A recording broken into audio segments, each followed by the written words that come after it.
So, I just recently finished a Starless Clan, and boy, do I have some choice words. But particularly today I will be focusing on Splashtail. Or, more specifically, the writers did not know what the fuck they were doing, and they fucked it up so badly that the villain is actually one of the most sympathetic characters. Aaron, what are you doing? Something I've noticed is that no one really talks about the very canonical fact that Splashtail was groomed by Curlfeather. Nobody. No one even mentions it. And when I say no one, I don't mean the fandom, even though the fandom doesn't either, but the writers. The writers don't. It doesn't help that when Splashtail is literally dying, he's still thinking, hey, at least Curlfeather won't be able to torment me anymore.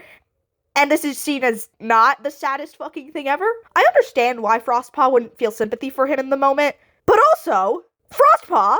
What the fuck? Frostpaw, this is another one of your mother's victims, and I understand it's complicated, and I love you, Frostpaw, truly. But chill the fuck out, please. This actually goes for everyone's treatment of Splashtail, honestly. They're all acting like he's some evil, manipulative, conniving guy, and he's, like, barely an adult. He and Frostpaw are, like, very close in age. Frostpaw's barely an adult at the end of the arc. Splashtail is a little bit over that. So even if you want to say that Splashtail being manipulated doesn't excuse his actions, which I don't think you're right. I don't really think that's how manipulation works at all. But he was a child. I don't know if the writers just didn't give enough of a fuck about the timeline to realize, oh shit, we made the victim of grooming into a villain. Like, did they just not? They don't care anymore. The writers don't care, and frankly, I don't think anyone's paying enough attention anymore, because how has nobody put two and two together? Splashtail murdering Curlfeather was perhaps the most justified thing he ever did. I have nothing bad to say about him murdering Curlfeather. Curlfeather deserved death and worse. Let's just move away from the Splashtail for a second to talk about some of the other villains of this arc. Minor villains. Podlight, Breezeheart, and Fognose. Fognose is Splashtail's sister, by the way. This is kind of relevant. So, Breezeheart, Fognose, and Podlight are all supporters of Splashtail / co-conspirators in his plot. Podlight, Curlfeather's brother. Podlight fakes being a medicine cat. Podlight supports Splashtail till the very end, and he gets to stay in RiverClan. I know what you're thinking. Oh, that can't be that bad. Guess what? Guess what, ladies and gentlemen? Because Fognose and Breezeheart get kicked out for supporting Splashtail. They use the same wording as Podlight to excuse what they did, but they get kicked out. Even though Podlight was objectively worse, they get kicked out, and Podlight gets to stay. Now, I'm not sure if this is just Warrior Cat's misogyny, because, I mean, Podlight the man gets to stay, but the women get kicked out. Suspicious. Especially Fognose getting kicked out is just absolutely ridiculous. You cannot blame this woman for trying to support her clearly mentally unstable brother. Are you kidding me right now? Are you kidding me? The very emotionally mature, very much aware of his actions old man gets to stay, but Fognose gets kicked out. Fognose! Okay, but back to Splashtail. A lot of people will be like, oh, well, Splashtail wasn't manipulated completely because he killed Curlfeather, and she obviously didn't want him to do that. And I just had to sit there, read that over and over and wonder, how the fuck did you even come up with this? Splashtail retaliates against his abuser by murder, and you try to use that as proof that he wasn't manipulated? Is that the same justification the writers used? Anyhow, with that aside, more things about Splashtail that I think are very important in this discussion. He is canonically haunted by Curlfeather's ghost. Let's just think about this for a second. She manipulated him from being a child. He's already emotionally unstable. But before Curlfeather dies, he doesn't seem nearly as publicly emotionally unstable. So in the prologue of Star, Splashtail is being haunted by Curlfeather's ghost. He's not just going insane. She just straight up is haunting him and everyone thinks he's insane. But he's not sympathetic. He's being haunted.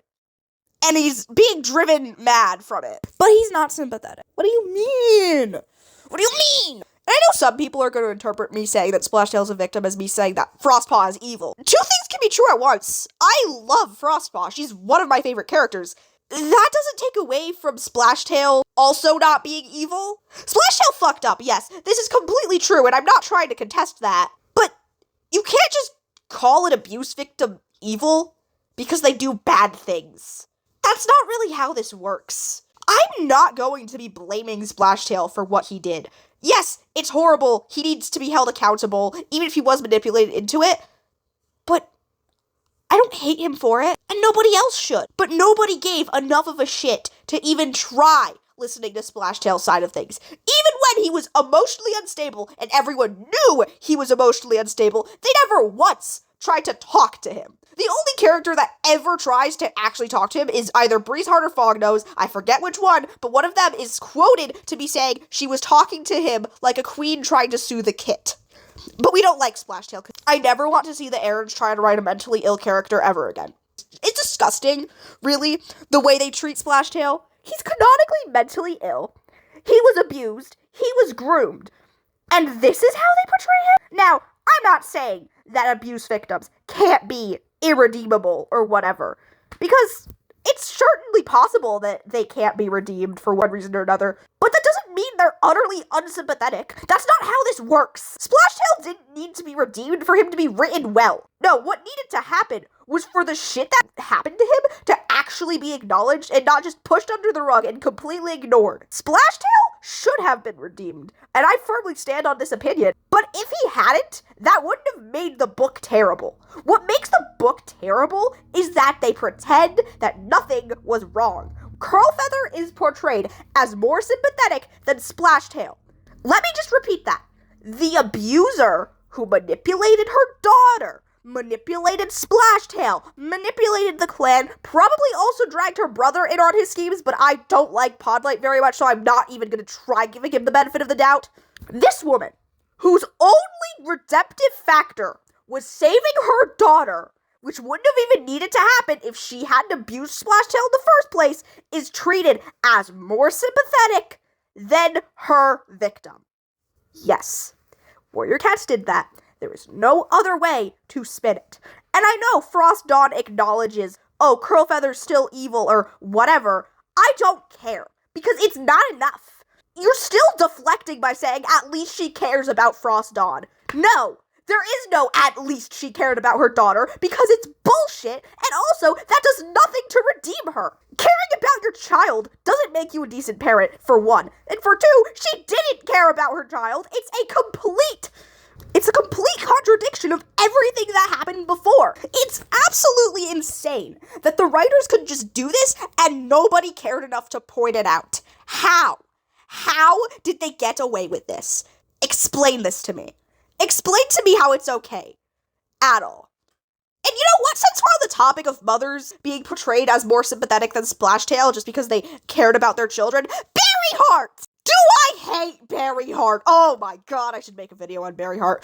But I'm bringing her up just as another comparison that she died defending Sunbeam. So that makes her better. No! No!